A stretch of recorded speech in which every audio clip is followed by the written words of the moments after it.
नमस्कार, मैं हूं आपके साथ वक्ता दुबे। कोर्ट्स दिस वीक में आपका बहुत बहुत स्वागत है और इस बुलेटिन में अगले आधे घंटे में हम आपको इस हफ्ते कोर्ट से जुड़ी बड़ी खबरों से रूबरू करवाएंगे। तमाम कोर्ट की कार्यवाही और सुप्रीम कोर्ट से लेकर लोअर और हाई कोर्ट तक के फैसलों को आपके सामने रखेंगे। तो आइए शुरू करते हैं कोर्ट्स दिस वीक।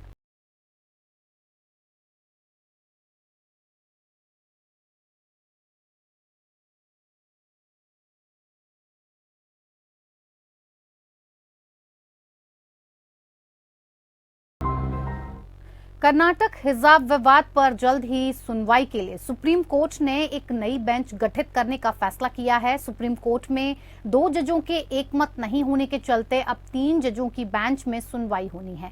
इस मामले में जल्द सुनवाई की मांग करते हुए वकील मीनाक्षी अरोड़ा ने कहा कि 1 साल हो चुका है और लड़कियां अब भी क्लास नहीं अटेंड कर पा रही हैं और इसीलिए इस मामले पर जल्द ही 3 जजों की बेंच गठित की जाए। और उसके बाद सुप्रीम कोर्ट ने कहा कि वो कर्नाटक के स्कूलों में हिजाब पहनने से संबंधित मामले में फैसला लेने के लिए 3 जजों की पीठ गठित करने पर विचार करेगा।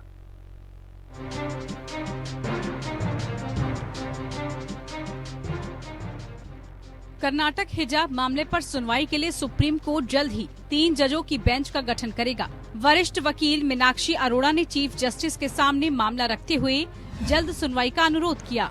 उन्होंने कहा कि 6 फरवरी से स्कूलों में प्रैक्टिकल परीक्षा होनी है। सुप्रीम कोर्ट को अंतरिम आदेश जारी करना चाहिए कि इसमें किसी छात्रा को परीक्षा के लिए रोका नहीं जाएगा। मुस्लिम छात्राओं को केवल सरकारी कॉलेजों में आयोजित होने वाली परीक्षाओं में शामिल होने की अनुमति देने के लिए तत्काल अंतरिम निर्देश की आवश्यकता है। अरोड़ा ने कहा कि छात्र पहले ही एक शैक्षणिक वर्ष खो चुके हैं और सरकारी प्री यूनिवर्सिटी कॉलेजों द्वारा हिजाब पर प्रतिबंध लगाने के बाद मुस्लिम छात्राओं को निजी संस्थानों में जाना पड़ रहा है। चीफ जस्टिस ने सुनवाई की कोई तारीख तो नहीं दी, लेकिन अरोड़ा से कहा है कि वो रजिस्ट्रार के पास मामला रखें। जल्द ही बेंच के गठन पर विचार किया जाएगा। सीजेआई चंद्रचूड़ ने कहा कि वो इस मामले पर गौर करेंगे और इसे तीनों जजों की बेंच के समक्ष सूचीबद्ध करेंगे। पिछले साल 13 अक्टूबर को इस मामले पर सुप्रीम कोर्ट के 2 जजों ने अलग अलग फैसला दिया था। इसके चलते मामला बड़ी बेंच को भेजा जाना है। फिलहाल कर्नाटक हाई कोर्ट का वो फैसला लागू है जिसमें स्कूल कॉलेज में ड्रेस कोड की पूरी तरह पालन को सही ठहराया गया था। खंडित फैसला जस्टिस हेमंत गुप्ता और सुधांशु धुलिया की खंडपीठ ने दिया था। न्यायमूर्ति गुप्ता ने कर्नाटक सरकार के सर्कुलर को बरकरार रखा और कर्नाटक हाई कोर्ट के फैसले के खिलाफ अपील खारिज कर दी थी। हालांकि न्यायमूर्ति धुलिया ने प्री यूनिवर्सिटी कॉलेजों की कक्षाओं के अंदर हिजाब पहनने पर प्रतिबंध लगाने के कर्नाटक सरकार के फैसले को खारिज करते हुए कहा था कि संविधान भी भरोसे का दस्तावेज है और अल्पसंख्यकों ने बहुमत पर भरोसा जताया है। 15 मार्च 2022 को कर्नाटक हाई कोर्ट फैसला दिया था कि महिलाओं का हिजाब पहनना इस्लाम का अनिवार्य हिस्सा नहीं है। हाई कोर्ट के चीफ जस्टिस ऋतुराज अवस्थी की अध्यक्षता वाली बेंच ने ये भी कहा था कि स्कूल कॉलेजों में यूनिफॉर्म के पूरी तरह पालन का राज्य सरकार का आदेश सही है। साथ ही हाई कोर्ट ने हिजाब को धार्मिक स्वतंत्रता के अधिकार का हिस्सा बता रहे छात्रों की याचिका खारिज कर दी थी। Bureau report, APN news. Maharashtra के पूर्व गृह मंत्री अनिल देशमुख को 100 करोड़ की कथित वसूली के मामले में सुप्रीम कोर्ट से बड़ी राहत मिली है। सुप्रीम कोर्ट ने हाई कोर्ट से मिली जमानत बरकरार रखी है।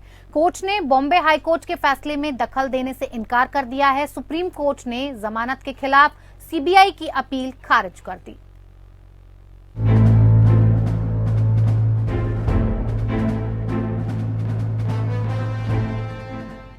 सुप्रीम कोर्ट ने महाराष्ट्र के पूर्व गृह मंत्री अनिल देशमुख को 100 करोड़ की कथित वसूली के मामले में हाई कोर्ट से मिली जमानत बरकरार रखी है। सुप्रीम कोर्ट ने सीबीआई द्वारा दर्ज मामले में अनिल देशमुख को जमानत देने के बॉम्बे हाई कोर्ट के आदेश में हस्तक्षेप से इनकार कर दिया है। सुप्रीम कोर्ट ने जमानत के खिलाफ सीबीआई की अपील खारिज कर दी है।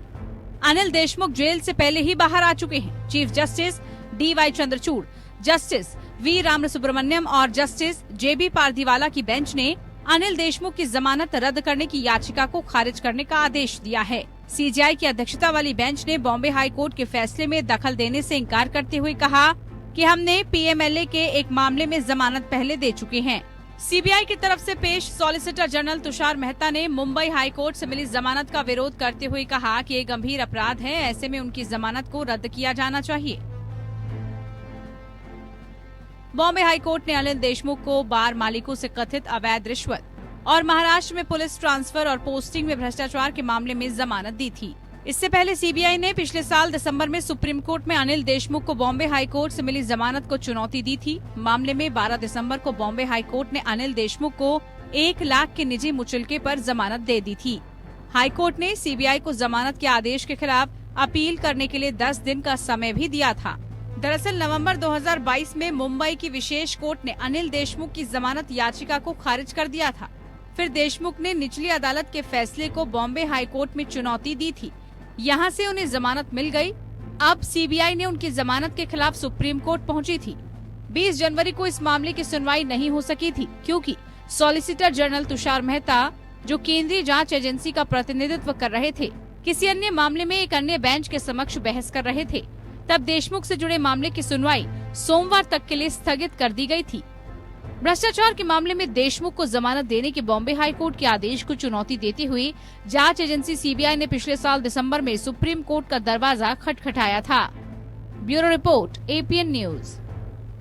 सुप्रीम कोर्ट ने कहा है कि दोषी की समय से पहले रिहाई सरकार के अधिकार क्षेत्र में आता है। कोर्ट ने गुजरात राज्य के सक्षम प्राधिकारी को निर्देश दिया कि वो अपनी 1992 की नीति के अनुसार याचिकाकर्ता की समय पूर्व रिहाई के अनुरोध पर विचार करें। याचिकाकर्ता हत्या का दोषी है और उम्र कैद की सजा काट रहा है।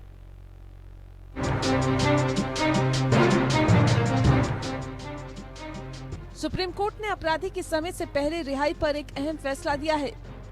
सुप्रीम कोर्ट ने हत्या के मामले में उम्र कैद की सजा काट रहे गुजरात के एक दोषी की समय से पूर्व रिहाई की मांग खारिज कर दी है। Chief justice D.Y.. चंद्रचूड़ की अध्यक्षता वाली बेंच ने हत्या के मामले में उम्र कैद की सजा काट रहे एक शख्स की समय से पहले रिहाई की मांग को खारिज करते हुए कहा कि इस तरह की राहत पर सिर्फ राज्य सरकार ही फैसला ले सकती है। सीजीआई ने कहा कि अदालत द्वारा निर्धारित कानून के पालन के तहत समय से पहले रिहाई का निर्धारण राज्य की नीति पर निर्भर होगा। अगर नीति को बाद में उदार बनाया गया हो, इसे भी ध्यान में रखा जाना चाहिए। प्रधान न्यायाधीश डी.वाई. चंद्रचूड़, न्यायमूर्ति पी.एस. नरसिम्हा और न्यायमूर्ति जे.बी. पारदीवाला की पीठ ने गुजरात राज्य के सक्षम प्राधिकारी को अपनी 1992 की नीति के अनुसार याचिकाकर्ता की समय से पहले रिहाई के अनुरोध पर विचार करने का निर्देश दिया। याचिकाकर्ता ने प्रस्तुत किया कि उसने 15 साल 6 महीने की वास्तविक सजा काट ली थी और ये छूट के साथ 19 साल तक की हो गई थी। अदालत ने कहा कि याचिकाकर्ता को उसके आचरण के लिए 4 फरलों से वंचित किया गया था। न्यायालय ने आगे कहा कि 1992 की राज्य की नीति 14 साल की सेवा के समय से पहले की रिहाई की सुविधा देती है। अदालत ने इसलिए ये माना कि याचिकाकर्ता द्वारा समय से पहले रिहाई की याचिका पर राज्य द्वारा पुनर्विचार किया जाना चाहिए। समय से पहले रिहाई पर मुख्य आपत्ति ये थी कि जब याचिकाकर्ता को 2005 में 3 सप्ताह के लिए अंतरिम जमानत पर रिहा किया गया था, तब तक वह 5 साल तक फरार रहा, जब तक कि उसे 2010 में फिर से गिरफ्तार नहीं कर लिया गया। कोर्ट ने गुजरात सरकार से कहा कि वो दोषी की समय से पहले रिहाई की मांग पर विचार करे। कोर्ट ने साफ किया कि रिहाई पर विचार के लिए 1992 की नीति लागू होगी। इसके तहत 14 साल से ज्यादा जेल में गुजार चुके दोषी के अच्छे व्यवहार के आधार पर समय से पहले रिहाई का प्रावधान है। दरअसल हत्या के मामले में उम्र कैद की सजा काट रहे गुजरात के एक दोषी ने सुप्रीम कोर्ट में अर्जी दाखिल कर कहा कि वह 15 साल से जेल में है। याचिकाकर्ता ने अपने अच्छे व्यवहार की वजह से समय से पूर्व रिहा किए जाने की मांग की थी। Bureau report. सुप्रीम कोर्ट ने डिप्लोमा धारकों को कुछ सामान्य बीमारियों के इलाज की अनुमति देने वाले असम कानून को रद्द किया है। अदालत ने कहा कि चिकित्सा शिक्षा से जुड़े जिन पहलुओं पर राज्य सरकार ने कानून बनाया है वो उसकी संवैधानिक शक्ति से परे है। ये संसद की परिधि में आता है, ऐसे में इस कानून को रद्द किया जाता है।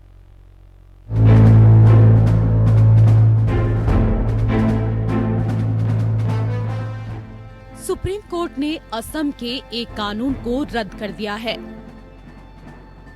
अदालत ने असम ग्रामीण स्वास्थ्य नियामक प्राधिकरण नियम 2004 को रद्द कर दिया। ये कानून चिकित्सा और ग्रामीण स्वास्थ्य देखभाल में डिप्लोमा धारकों को कुछ सामान्य बीमारी इलाज करने की इजाजत देता है, साथ में मामूली प्रक्रिया करने और कुछ दवाओं को लिखने की अनुमति भी देता है।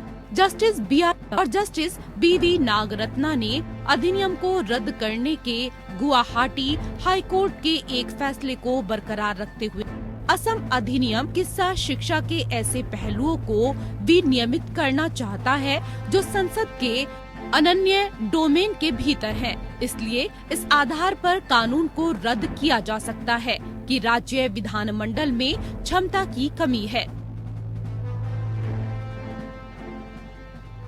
पीठ ने कहा कि 3 प्रविष्टि 25 के बल पर अधिनियमित असम नियम ने न केवल शिक्षा के क्षेत्र में एक नई ताकत पेश करने की मांग की, बल्कि एक सफल उम्मीदवार के पेशे को विनियमित करने की भी मांग की। अधिनियम के तहत गठित नियामक प्राधिकरण को पाठ्यक्रम के न्यूनतम मानकों, आधुनिक चिकित्सा के पाठ्यक्रम की अवधि, पाठ्यक्रम, परीक्षा और ऐसे अन्य विवरणों को निर्धारित करने की शक्ति प्रदान की गई थी। अधिनियम ने राज्य सरकार चिकित्सा संस्थान की स्थापना के लिए अनुमति देने के लिए भी अधिकृत किया। संघ सूची की प्रविष्टि का हवाला देते हुए बेंच ने राज्य सरकार द्वारा संसद के अनन्य डोमेन में अतिक्रमण करने के प्रयास पर आपत्ति जताई। यह है कि संसद द्वारा समान मानक निर्धारित किए जाएं, जिनका देश भर के संस्थानों और मेडिकल कॉलेज द्वारा पालन किया जाता है। इसके लिए अनुसंधान, उच्च शिक्षा, तकनीकी शिक्षा में समान मानकों को बनाए रखने के उद्देश्य से प्रविष्टि 66 तैयार की गई है। इसीलिए राज्य मंडलों में चिकित्सा के लिए न्यूनतम मानकों के निर्धारण, किसी संस्थान को मान्यता देने या मान्यता रद्द करने के अधिकार आदि के क्षेत्रों में विधायी का अभाव है। खंडपीठ गुवाहाटी हाईकोर्ट विशेष अनुमति की अपील पर सुनवाई कर रही थी, जिसमें इस आधार पर अधिनियम को रद्द कर दिया गया था कि यह भारतीय चिकित्सा परिषद अधिनियम 56 के विपरीत है।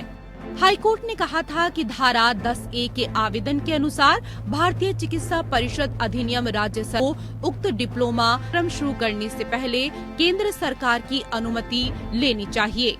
इसके साथ ही हाईकोर्ट ने कहा था कि केंद्र सरकार की अनुमति के अभाव और राष्ट्रपति की सहमति के अभाव में अधिनियम असंवैधानिक होगा। Bureau report. तो वहीं लखीमपुर खीरी कांड के मुख्य आरोपी आशीष मिश्रा को सुप्रीम कोर्ट ने शर्तों के साथ अंतरिम जमानत दी है। कोर्ट ने कहा है कि फिलहाल मिश्रा को 8 हफ्ते के लिए रिहा किया जा रहा है, लेकिन शर्तों के उल्लंघन पर जमानत रद्द हो सकती है। आशीष को रिहाई के 1 हफ्ते के भीतर उत्तर प्रदेश छोड़ना होगा। वो फिलहाल दिल्ली में भी नहीं रह सकते। कोर्ट ने ये भी कहा कि वो मामले पर 14 मार्च को फिर सुनवाई करेगा और उस दिन आज दिए आदेश की समीक्षा की जाएगी। और इसके साथ ही सुप्रीम कोर्ट ने हत्या के आरोपी 4 किसानों को भी अंतरिम जमानत पर रिहा करने का आदेश दिया है।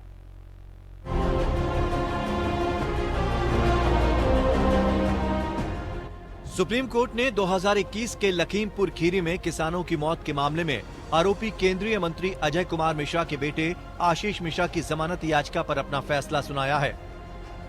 सुप्रीम कोर्ट ने आशीष मिश्रा को 5 लोगों की हत्या के केस में 8 सप्ताह की अंतरिम जमानत दी है।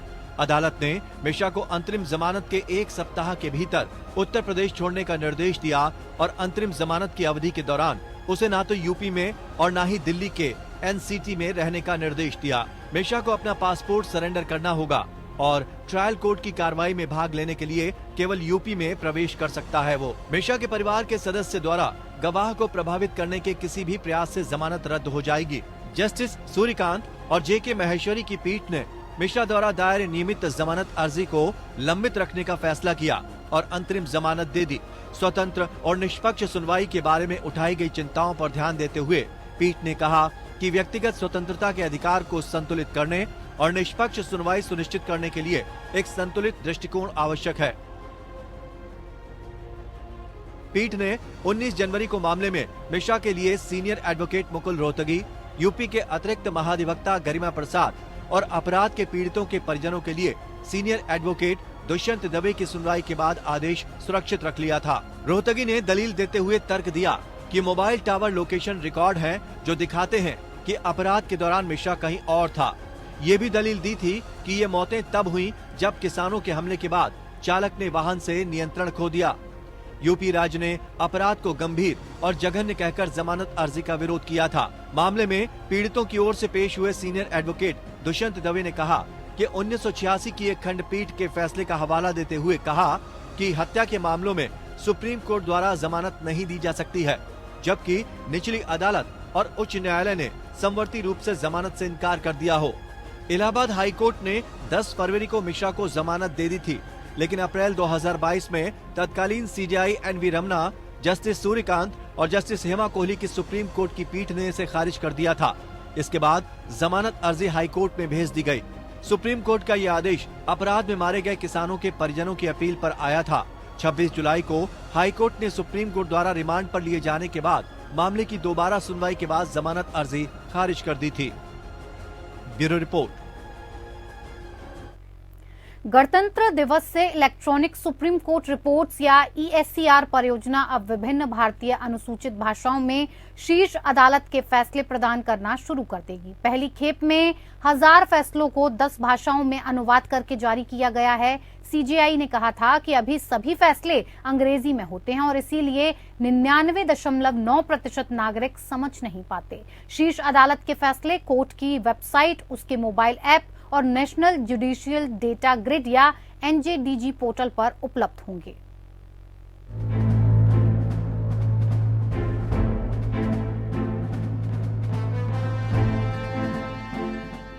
गणतंत्र दिवस के मौके पर सुप्रीम कोर्ट देशवासियों को बड़ी सौगात दे रहा है। आज से सुप्रीम कोर्ट के 1000 से ज्यादा फैसले 10 भाषाओं में उपलब्ध रहेंगे। प्रधान न्यायाधीश DY चंद्रचूड़ ने एक कार्यक्रम में सुप्रीम कोर्ट के फैसलों का हिंदी और अन्य भारतीय भाषाओं में अनुवाद कराकर वेबसाइट पर अपलोड कराने का फैसला किया है। अब इस दिशा में सर्वोच्च न्यायालय ने एक कदम और आगे बढ़ा दिया है। सुप्रीम कोर्ट की ओर से गणतंत्र दिवस पर 26 जनवरी को 1000 से अधिक फैसलों का 10 भाषाओं में अनुवाद जारी किया है। सुप्रीम कोर्ट की ओर से ये भी कहा गया है कि भाषाओं का दायरा अभी और बढ़ाया जाएगा। चीफ जस्टिस धनंजय यशवंत चंद्रचूड़ ने गणतंत्र दिवस से एक दिन पहले कहा कि अन्य महत्वपूर्ण और मील का पत्थर माने जाने वाले फैसलों के अनुवाद का काम तेजी से किया जा रहा है।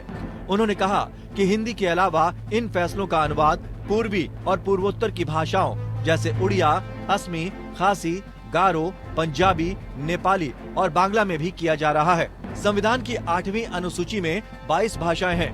शीर्ष अदालत के फैसले उसकी वेबसाइट, उसके मोबाइल ऐप और नेशनल जुडिशियल डेटा ग्रिड या NJDG पोर्टल पर उपलब्ध होंगे। अयोध्या के काफी पुराने राम जन्मभूमि विवाद को लेकर सुप्रीम कोर्ट के फैसले के अनुवाद का काम भी तेजी से चल रहा है। अयोध्या विवाद को लेकर सुप्रीम कोर्ट के तत्कालीन चीफ जस्टिस रंजन गोगोई की अगुवाई में 5 जजों की विशेष पीठ के फैसले का अनुवाद भी काफी हद तक पूरा हो गया है। गौरतलब है कि प्रधान न्यायाधीश जस्टिस DY चंद्रचूड़ ने महाराष्ट्र गोवा बार काउंसिल के कार्यक्रम में कहा था कि शीर्ष अदालत के निर्णयों का हिंदी और अन्य भारतीय भाषाओं में अनुवाद किया जाएगा। CJI के इस फैसले का प्रधानमंत्री नरेंद्र मोदी ने भी स्वागत किया था। हाल ही में CJI ने कहा था कि सुप्रीम कोर्ट के फैसले अंग्रेजी में होते हैं और इसे 99.9% जनता समझ नहीं पाती। CJI ने सुप्रीम कोर्ट के फैसलों का अनुवाद के लिए एक कमेटी के गठन का भी ऐलान किया था।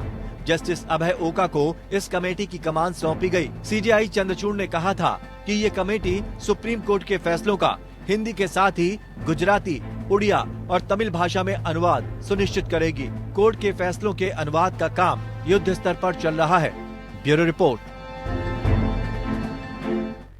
इधर पटना हाईकोर्ट ने आदेश दिया है कि बिहार के सभी जिलों में मौजूद मदरसों की जांच की जाएगी और फैसले के अनुसार राज्य में मौजूद करीब 2500 मदरसों की जांच की जाएगी जिन पर फर्जी कागजात के जरिए संचालन का आरोप है। इसके साथ ही कोर्ट ने जांच पूरी होने तक 609 मदरसों के अनुदान को रोक दिया है। प्रशासन को 14 फरवरी तक रिपोर्ट देने का निर्देश है।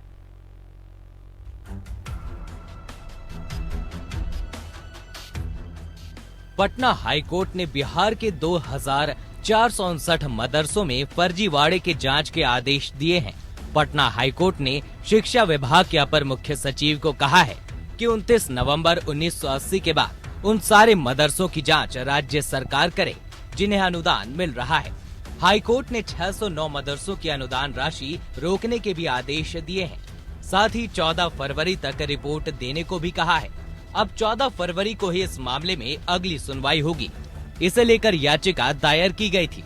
इसमें बिहार के मदरसों में सरकारी अनुदान को लेकर लूट करने का आरोप लगाया गया था।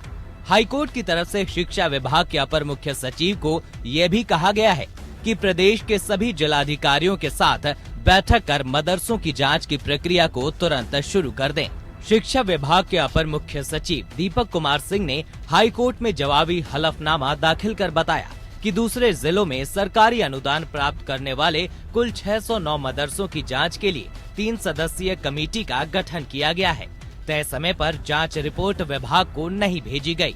इसके बाद सभी जिले के डीएम को पत्र लिखा गया। इस मामले में सिर्फ सीतामढ़ी से रिपोर्ट आई है।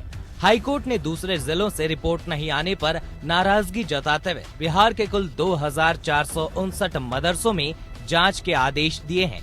हाईकोर्ट ने सरकार को ये भी आदेश दिया है कि जब तक जांच पूरी न हो जाए तब तक 609 मदरसों को अनुदान राशि न दें। साथ ही इन मदरसों की मान्यता को लेकर दर्ज की गई एफआईआर पर पुलिस को जल्द से जल्द जांच पूरी करने के निर्देश और डीजीपी को जवाब देने को भी कहा गया है। मुख्य न्यायाधीश संजय करोल और न्यायमूर्ति पार्थ सारथी की खंडपीठ में ये आदेश दिया गया है। ये याचिका सीतामढ़ी के मोहम्मद अलाउद्दीन बिस्मिल ने पटना हाई कोर्ट में दायर की थी। इसमें बिहार के मदरसों में सरकारी अनुदान को लेकर लूट करने का आरोप लगाया गया था। बिस्मिल के वकील राशिद इजहार ने कोर्ट को बताया कि माध्यमिक शिक्षा के विशेष निदेशक मोहम्मद तस्निमुर रहमान ने सरकारी अनुदान लेने वाले सीतामढ़ी के मदरसों की जांच रिपोर्ट दी है। इस रिपोर्ट में कहा गया है कि फर्जी कागजात पर जिले में करीब 88 मदरसों ने सरकारी अनुदान लिया है। इन सभी के खिलाफ प्राथमिकी दर्ज कर कार्रवाई करने की बात कही गई थी। याचिका दायर करने वाले वकील राशिद इजहार का कहना है कि फर्जी कागजात के आधार पर खुले मदरसों को मोटा अनुदान दिया जा रहा है। हाईकोर्ट ने जांच रिपोर्ट 14 फरवरी से पहले सौंपने को कहा है। इस मामले पर अगली सुनवाई 14 फरवरी को ही होगी। Bureau report. चलिए, कोर्ट्स दिस वीक में मेरे साथ फिलहाल इतना ही। मुझे दीजिए इजाजत।